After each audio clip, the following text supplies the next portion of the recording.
That's why I got a guy helping me out now, man, with the technology. But hey, I want to welcome Coach Deere, man. This is good to have you, Coach, and appreciate you, man. Coach Deere's at Point University in Georgia, an NAIA Division. Well, they're in a Division 1 or Yeah, Division no two division. anymore. Yeah. We've delved into that topic. We're not going to talk about that today, but man, if you want to kind of introduce yourself, your program, and just how long you've been there, man, that'd be awesome. Yeah. So, Coach, I appreciate you having me on. We have a mutual connection through Jamin Copeland. I work with him at University of Texas at Tyler, so I know he was your last speaker. So, my name is Jake Deere. This is year 3 for me at Point University. We're located in Southwest Georgia, right on the Georgia-Alabama line.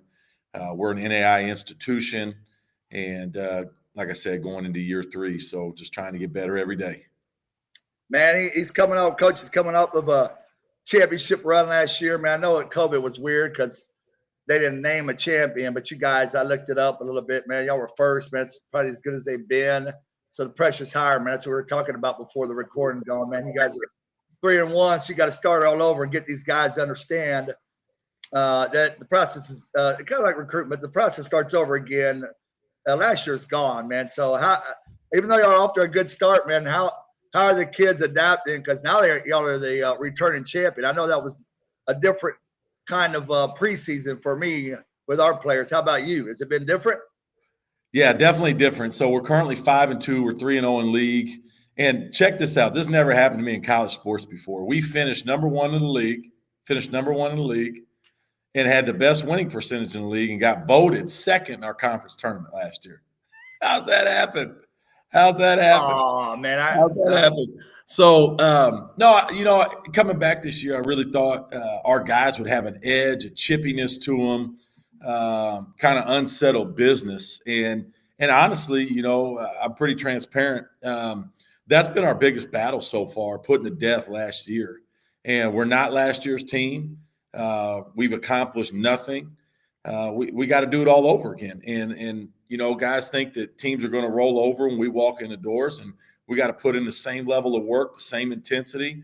They've got to do the same things in the classroom, the same things off the floor. And a lot of that stuff is, I call it togetherness, just how we relate to one another. Our bond with each other last year was so unbelievable. And we're fighting for that right now. We got to love each other better. I listen to a lot of coaches.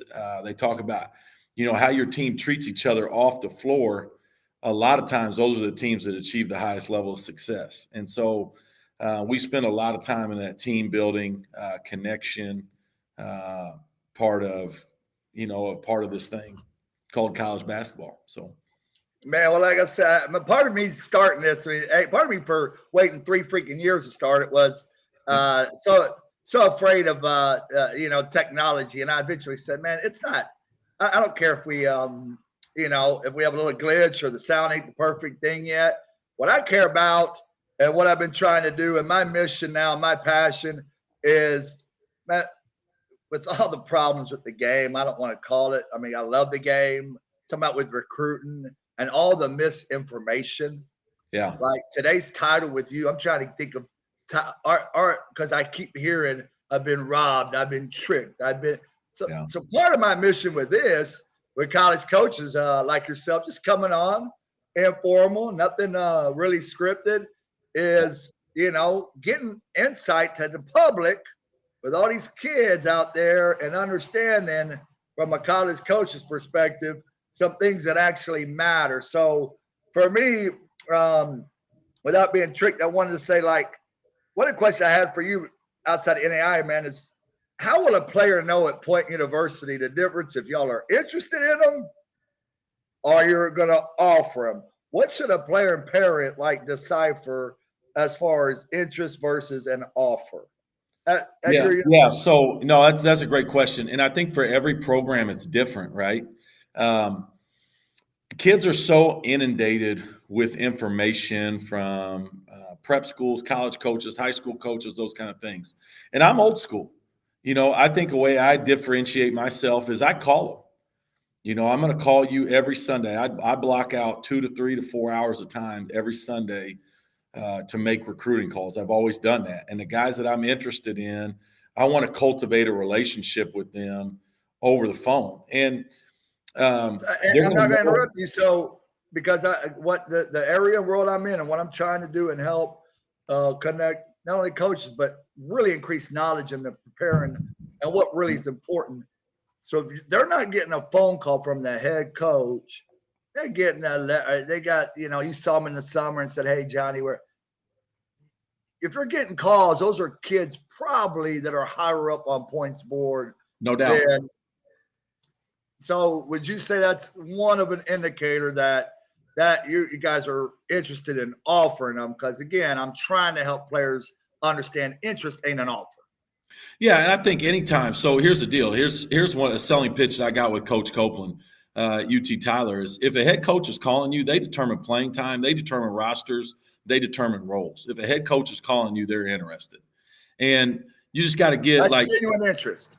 Yeah, that's genuine interest. And there's genuine interest in the basketball part, but then there's the character part, and then there's the school mission fit. Like we're a Christian institution. So not only do you have to be a good basketball player, but you got to fit us institutionally.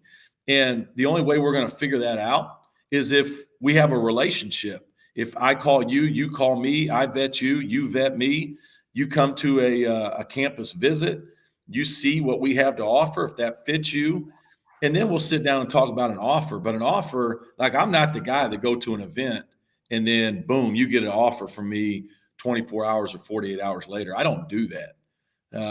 I don't know you. Yes, you're a good basketball player, but that's not all we're looking for. Man, great lead in. Great lead in. I'm just trying to, again, get through, keep us at 20 minutes because, you know me, man. I mean, I'm instead of bouncing off the walls, because you imagine I'm sitting here with glasses now asking questions. But, I mean, when you're saying researching, man, you like the kid, you're interested in him. You go back. What are some of the things you're researching right off the bat before that kid starts to get into that Sunday phone call list on your board? Does that make sense? Yeah, no doubt. Like I'm going to call high school coaches. I love AAU coaches. I love prep school coaches. But I think a high school coach has a window into who they are as an athlete, who they are in the school, those types of things. I like to find out where they're from, how they treat their parents, how they treat their coaches. And I love, honestly, when I go recruit live, I love watching them on the bench. How do they warm up? I find very few kids warm up correctly, and those are the type of kids I want. How hard do they work? How many high fives they giving? How's their communication style with their teammates in the warm-ups? How seriously they take that stuff? Because if they don't take that seriously, they're not going to take weights, individuals, yoga, film sessions, all that stuff that they're going to get to the next level. They're going to go about it the same way they've done in high school, and that honestly, that's not good enough. That's not going to help us elevate our program here at Point University. Yeah, and again, man, you're doing more than setting a coach. I mean, trying to win championships. So I mean, money's tight these days. Transfer portal's bigger these days, and I think it's good the NAIA has gone to one level. To be honest with you, with everything going on, but two things you mentioned, I just want to kind of repeat and do a better job each time I come on these things. Is you're going to contact the high school coach. Yes, they still matter. Yes, absolutely. They still matter. I'm gonna say that as well. They still matter. It's one of my big missions with UC and anything I do when I'm running an event. As any high school coach that wants to refer a kid because of those traits, maybe the guy that's working hard as hell in the weight room, busting his butt in the classroom, is gonna have a good year. I like to have those guys in my events before they have that good year. Maybe they're just a high school player and I don't list them in my report, but maybe I see a guy early and the 91 guy, that's what I really gained a passion for. Same thing I did was a coordinator. It's the same kind of concept. Yeah. But it comes a lot from the high school coach because of those things. And then the second thing, and that's been universal, and I don't know why more kids don't do it, but being a great teammate. Like that's a big old poster board on maybe a high school, middle school with all this noise. Being a great teammate, you just identified. How are you on the bench? Are you enthusiastic? I mean, again, I just want to give these kids another trait. Is that yes, if you are being looked at, the more you practice that, man, the better. The thing that, we're talking about the portal, and just your opinion, I haven't really delved into this topic yet, but how does the portal, if at all, trickle down to NAIA recruiting? Has it adjusted the way you recruit in the spring, or does it have no factor at all? Yeah, so no, that's a great question, and I'll try to be concise and to the point. At the end of the day, NAIA is an older level of basketball, and I think you got to be honest about that. It's hard to win here at Point University with high school kids. Doesn't mean we don't recruit them, but a lot of times high school kids are very demanding in what they expect. They want to play. They want a beautiful campus. They want a beautiful dorm. They want a beautiful cafeteria. And at the end of the day, like, hey, what we offer is great education with great people and a great chance to win. And honestly, for a lot of high school kids, that's not good enough. And so, well, that's not good enough, man. I don't care. We're chopping it up. This is a different talk show. I don't care about burning no bridges. I care about knowledge being uncommon, and that's a good thing. I don't want to be like the other ones, but why do you think that's the problem? I think, every institution looks differently. We're not a 40,000 student institution or a 15,000 student institution. We're a small private Christian school. What we have is really nice, but it is what it is. And so what we have is great people with a solid education, with an athletic program that gives you a chance to have success. And what I found here at Point is we treat our guys really well. As a coaching staff, we work them really hard. We train them, we prepare them, and they grow as athletes and they grow as men. And that's what the guys want. And so I found that transfers love it here. Like, for instance, we got a kid from the University of Wyoming, a Division I transfer with 3 years left to play. He dropped from the Mountain West to us with 3 years left to play. Like, that's a joke. But you think the high school kids are, like, because of the environment or whatever, are misled and it's a harder transition and that transfer has a little bit more eating some humble pie? I mean, I'm just trying to navigate for that high school parent. Yeah. Not the transfer. You've already got recruited, but as far as the adjusting that you're talking about, and I wouldn't say spoiled, but just what does that mean? I mean, as far as I think a lot of kids like kids. Give me an example.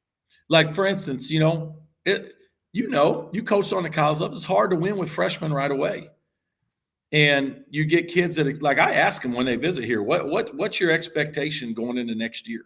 Do you expect to start? Do you expect to come off the bench? Do you expect to not play at all? What's your expectations of being a college freshman? And it's amazing to me how many high school kids say, I'm coming there and start. It's NAIA. I can play at NAIA.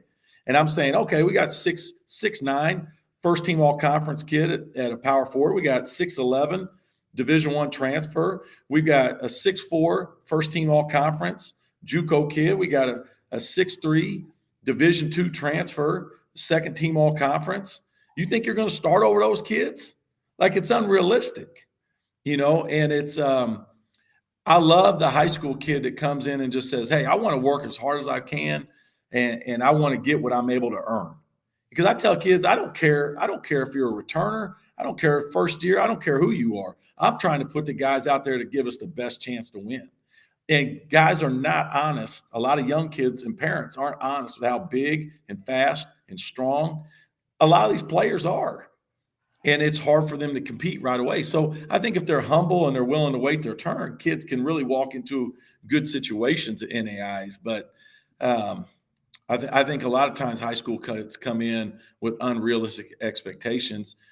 And I would say some of the parents have that too. Yeah, just looking on that point of just staying a little bit on that point as far as, a freshman coming in, or you just recruiting. Let's just take, your kind of philosophy aside. Yep. And with the portal itself, yep. Whether you used to take a bunch of freshmen, whether you used to take a bunch, because when I coached 9 years ago in NAIA, man, times were different. The portal wasn't that filled up. So I could see some coaches waiting longer. What would you tell a parent of a high school kid who is humble, who is hungry, who, could play at NAIA and has possibly got a package out there? is it taking longer for Coach Jake or coach at the NAIA in general, or I say the non-Division I levels that have money, JUCO, to pull the trigger on a kid you used to maybe at the freshman, or vice versa? I mean, in other words, is that portal? Because I keep hearing, is it pushing it back? Well, so here's what I would say. I would say number one, every high school kid needs to go out and watch every level. They need to watch JUCO, high level NAIA, D3, D2, D1. They need to see those levels live. They need to watch a practice or a game in their area. Second, I think they got to get on those campuses and meet those coaches. Like I tell every kid and every parent, hey, you got to get with a coach you trust. Coaches are changing schools a lot. And at the end of the day, I think that trust factor, that continuity in a program is a huge deal. And then if there's genuine interest from a coach at any level, I think it's due diligence for that kid and that family to explore that all the way up to a decision point. Go find out about it. Go find out what their graduates do. Find out what the level of play is like. Find out what the current players say about practice and travel, and find out if it's a good fit. But I think at the end of the day, a lot of college coaches with the COVID, right? It's Eric Musselman, when he was at Nevada, get old and stay old. Older players are a lot of times going to be bigger, stronger, more experience. And so, yes, we do hold out for some big time transfers late in the year. However, I will sign a kid that's above my head that's young. If I can get a high level Division II kid that'll sign with me, absolutely. And you have different funnels, different recruiting funnels. So you got transfer 4-year, you got JUCO, you got prep school, you got high school, you got every different funnel you're working. And what I found here at Point is it's the 4-year and JUCO and prep school kids that at the end of the day, they're going to make the decision to come to Point. The high school kids, we can get them to the decision point. But in their mind, at that time, at 18 years old, in their parents' minds, they have better options in terms of what a campus may look like. And I would disagree. I'm here to just tell you, man. If you, like you just said, you've already identified genuine interest. That's how I said. And you'll know if you're D1. I think the parents, or not the parents, but just people in general that kill a kid, being a Division I coach and a lead coordinator at one point in my life. I'd say you probably know, even though we were low, mid, major, whatever you want, you probably know early in your junior year if you're D1, you're getting a Bobcat. I mean, we're sitting. If you're not getting that, you need to open up the phone line on Sunday if Point College calls and take a look at Point College to see if they're a fit. It's okay to interview a school, but don't ignore a school if you have no real NAIA head coaches calling you, and an NAIA maybe sees something in you that somebody else does it. You want to take that call, because I think maybe I'm wrong. You can tell me. Coaches talk to coaches, man. I've talked about this. If you're big time in some schools that you're not even being recruited at, NAIA, D2, that could be talked about at events like on a kid. I mean, that's just human nature and perception. Like, hey, Johnny thinks he's better than he is, and it may scare off 10 more coaches. Yeah, no doubt. I mean, is that right still? Because that's how it was with me. Yeah, no, absolutely. And coaches, I think a lot of times, right, when I go out in recruiting, I find my best kids from other coaches. It's not necessarily the court I'm watching or the game I'm watching. It's about talking to coaches about so-and-so in this district or so-and-so from this school. I get a lot of my best leads from other coaches, and yeah, coaches talk, and it's good to have a positive vibe or positive reference from coaches in general. And I think for every kid, it's not about level, it's about fit.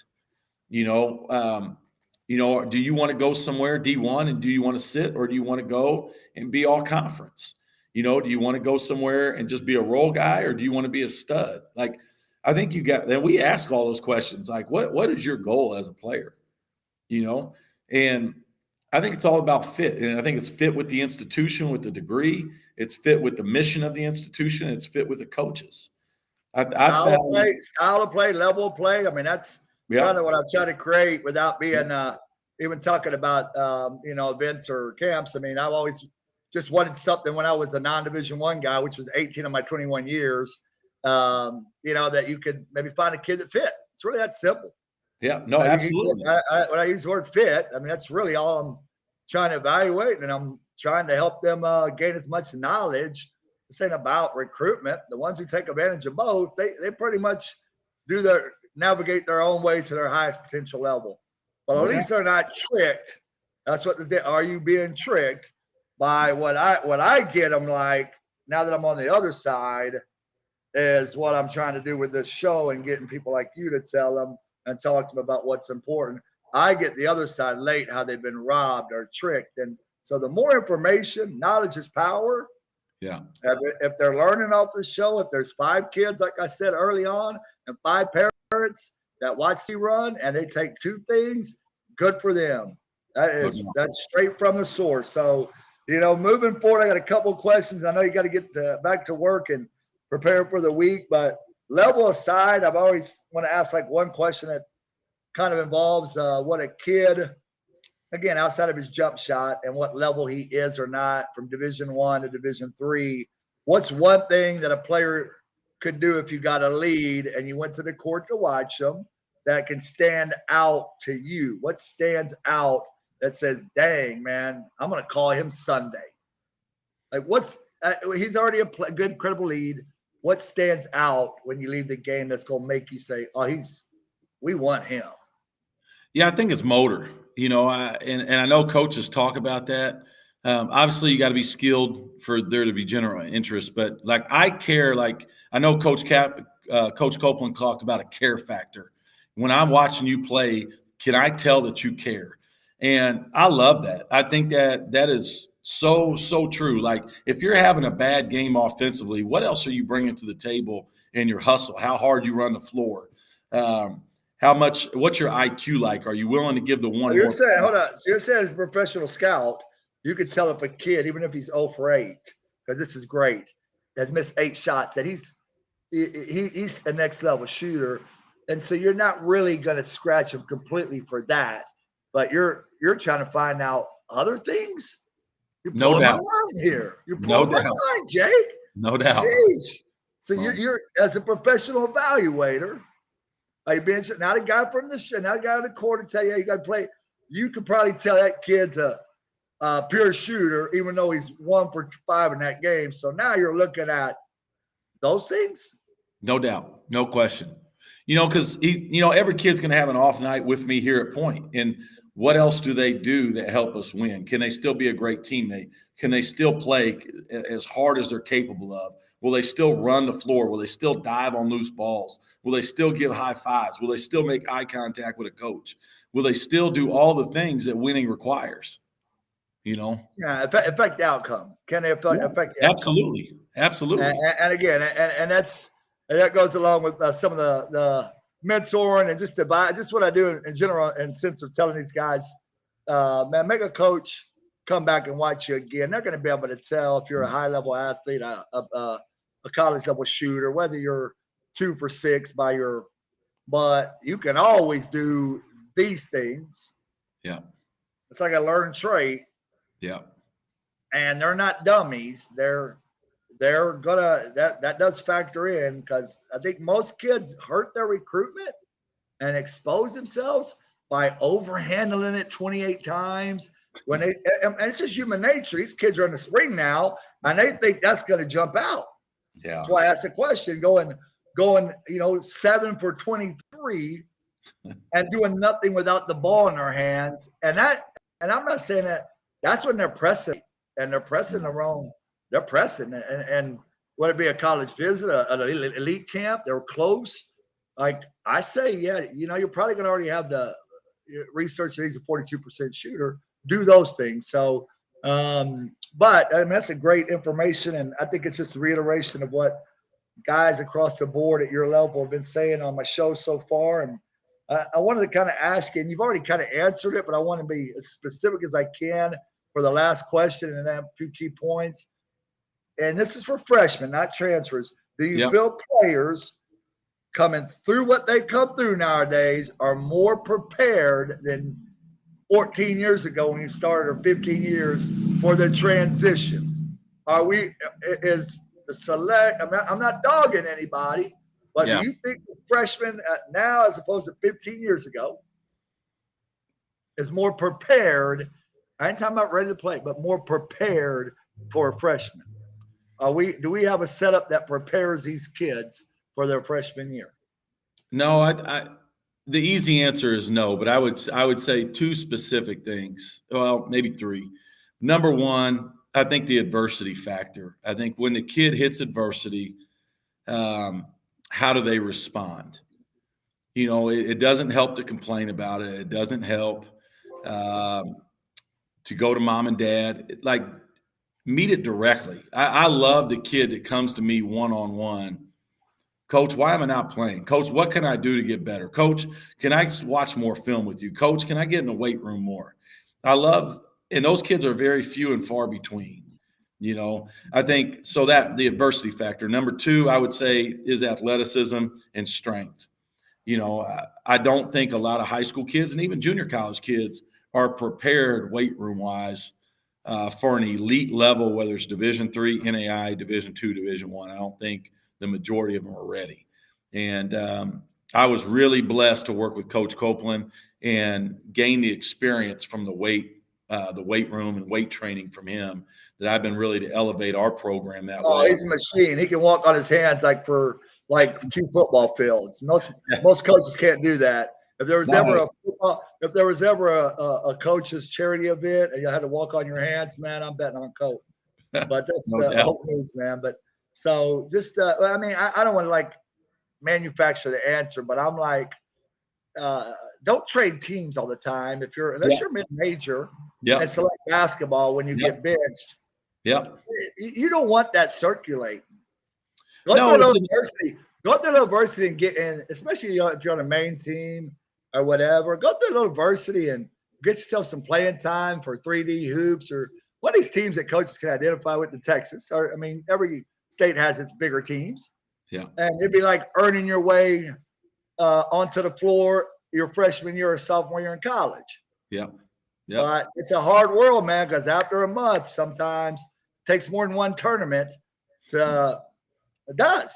And that's what I'm talking about, transition. These are just human beings and kids, the environment they're in. So I still am determined to flip, even if it's a small percentage of kids the other way, because it actually benefits them. I'm not just blowing smoke out of it. It benefits you. Not in that there's a unicorn here and there, but would you agree? Like, do y'all know those kind of things, or does that even matter if a kid's moving around in the summer and you were interested in making calls, but you found out Johnny left his team after this weekend again, his second team? Does that affect you making calls still, or you just start researching? No, I think it's all about who and why. You know, I think as a coach, you got to do your due diligence. Who is the kid? What does he bring to the table? Again, all those factors. What's his character? What's his ability? And then why is he jumping around? Why is he jumping around?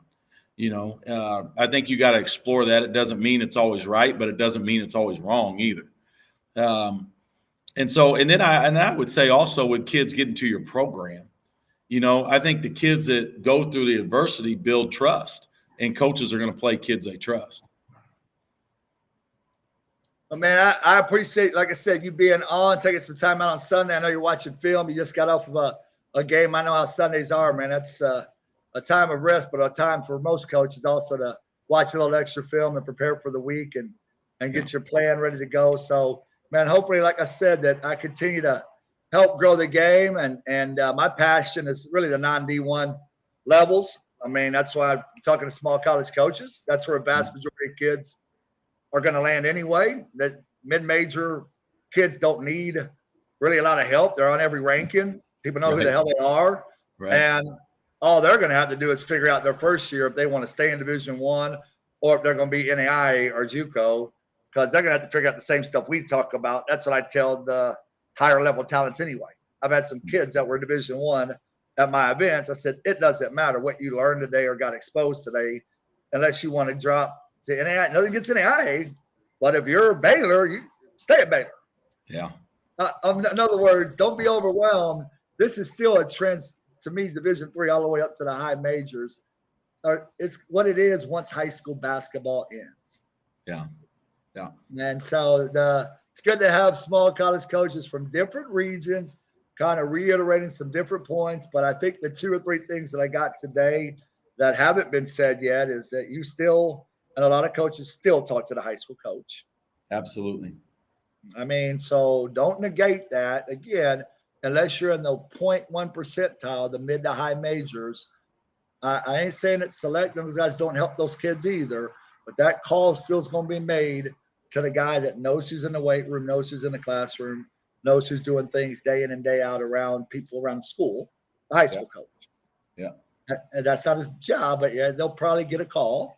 And then you spoke again on, you could probably tell if a kid is a college level talent and he's having an off night as far as a offensive player, instead of trying to dribble 24 times. And it's probably smart to show, hey, you're going to help your team in a lot of other areas. I'm always going to help my team win. Correct. Yeah. I mean, and so I think both those things for today, at least, because they haven't really been mentioned as much, is something that I want to get out of this show. Do things up the ball in your hands and make sure your high school coach likes you. I know it kind of stinks because he plays a terrible zone, and that's the one they complain about. But I'm just saying it's okay to be a great, when you get by high school basketball, select's gone. If you're not getting recruitment right now, what you got right now in front of you, 2022's is 30 games. I'd make that guy love me in today's world where the portal's there and all that. Put yourself on boards that way outside of dropping 20. Yeah, and I would say this too. Like there's a ton of times or ton of circumstances I go to watch a specific kid and somebody on the other team ends up standing out. So you never know who's in the gym. You never know who's watching. Be ready. Well, man, I appreciate it. Best of luck. Yeah, I'm going to keep bringing on, except for Ryan Marks, I'm going to keep bringing on ball dudes. I think I'm going to go with, now Copeland was there, but you and Havens, man. I think I'm going to try to find 3 more guys that kind of have the similar dome, man. Although you're looking better than I am, man. You've taken up Copeland's diet, brother. I like that, man. You're looking fit, man, for the year. So congrats, Coach, on the early good start to your success. Man, I'll be high, man. If you want that report, man, it's dudes. I try to do everything I can to help the small college game, and that's really what it's written for. So I emailed that. So hopefully, man, get that copy. And there's 120 guys in there, and you never know. Like you said, man, maybe there's a guy late. So no doubt. I appreciate what you're doing. And again, just one more plug for Point University. Point is an unbelievable place for lives to be transformed. Everything is filtered through the lens of Christ and the lens of Scripture. And we teach that way, we coach that way, and we want kids that value that and want to be a part of that. Fantastic, man. Appreciate you, Coach. I'll let you bounce out of here, and we'll get you off of here, and I'm gonna get back to work, man. Okay, appreciate you. Appreciate everything you're doing.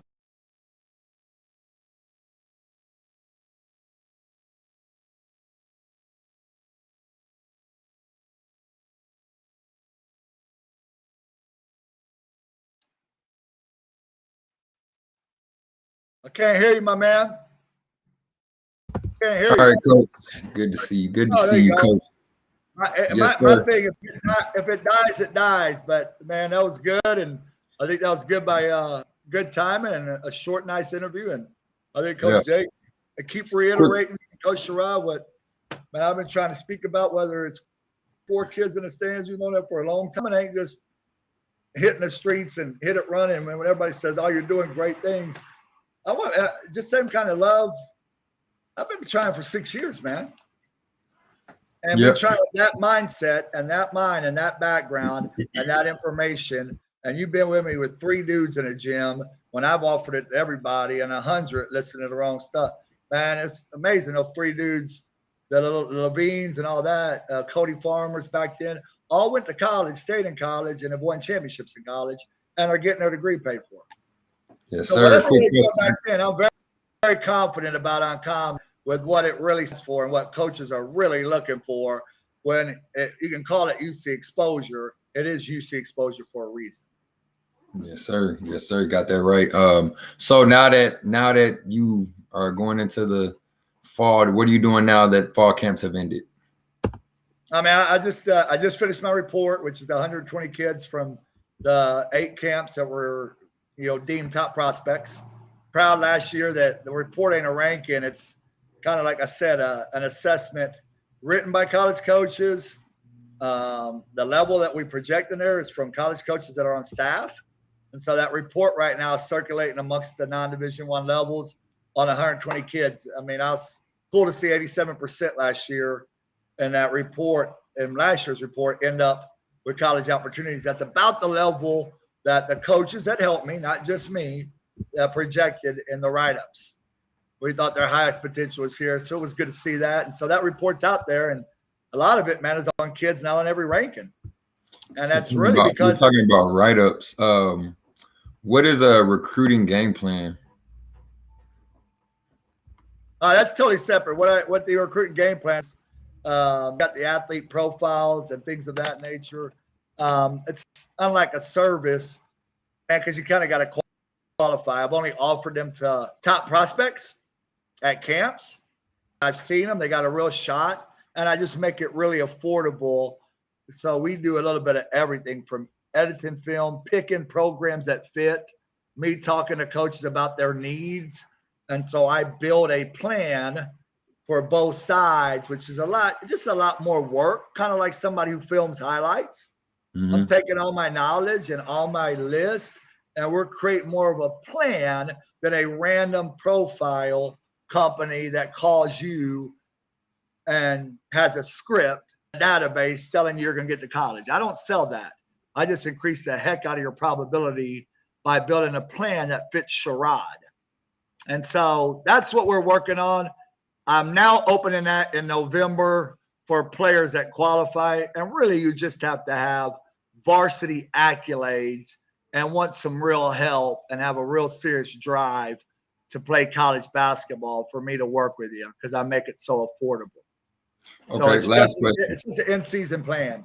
Yeah, last question. That sounds good. How does a parent or player learn more? Just again, DM me on Twitter at uncommonbball. They can email me uncommonbasketball@gmail.com. I literally had 2 20-minute free consultation calls. One player was from Nevada that was referred by somebody I get the same thing, and he's a hell of a player. I can't believe that nobody's talking to him. It's tougher times. Yeah. And the kids that lasted last year and got their school paid for, that were on recruiting game plans, it takes 6 months.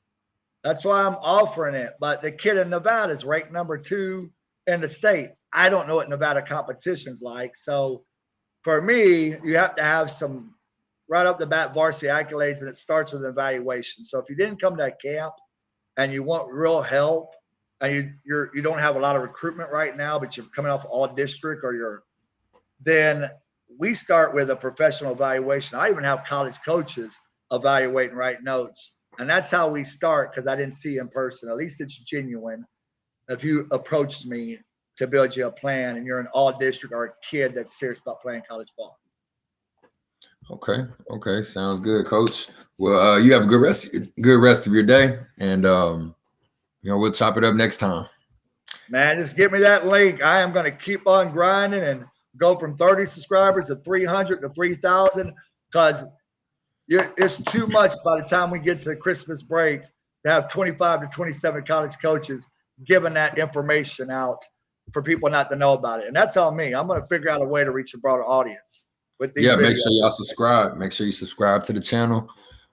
We get those followers up. No doubt, man. No doubt. And appreciate everything you're doing. So I'll talk to you soon, and shoot me that link. I'll get it out circulating. All right. Peace.